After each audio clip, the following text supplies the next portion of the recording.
কোন দেশে থাকো? সৌদি আরবে। ভালোই তো। কি কাজ করো? টাইলসের। বেতন কত পাও? মাস শেষে 30-35 হাজার। মাশাল্লাহ, ভালোই তো। হ্যাঁ। রিলেশন করো? না, কেন? এমনিতেই। এমনিতেই কেন? হয়তো একজনকে কথা দিয়েছিলাম তাই।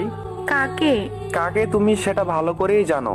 বাই, ভালো থাকো তোমার স্বামী সন্তানকে নিয়ে। বাই কেন? আমি কাজ করব। আচ্ছা ঠিক আছে, পরে মেসেজ দিও। না, কেন? আমি চাই না তুমি আমার সাথে কথা বলো। কেন বলবা তো?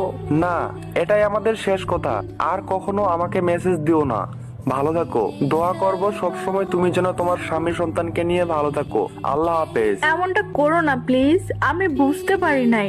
পরিবারের চাপে আমি বিয়েটা করতে বাধ্য হয়েছিলাম। আমার কোনো অপশন ছিল না। সুমন প্লিজ, আমায় একটা বার সুযোগ দাও। কখনো এমনটা হবে না আর। আমি তোমার লাইফে ফিরে আসতে চাই। তোমায় ছাড়া আমি সুখে নাই। প্লিজ আমার সাথে একটু কথা বলো। না তাসকিয়া, এখন আর কিছুই সম্ভব না। কেন সম্ভব না বলবা প্লিজ? আমি তো স্বীকার করতেছি আমি ভুল করেছিলাম। আমার ভুলের কি কোনো ক্ষমা হয় না?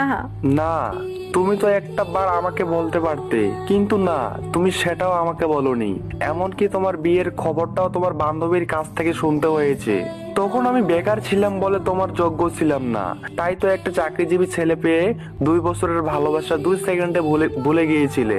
তুমি আমাকে ভুল বুঝতেছো। ভুল তো আগেই বুঝতেছিলাম, যখন তুমি ভালোবাসার মিথ্যা অভিনয় করেছিলে।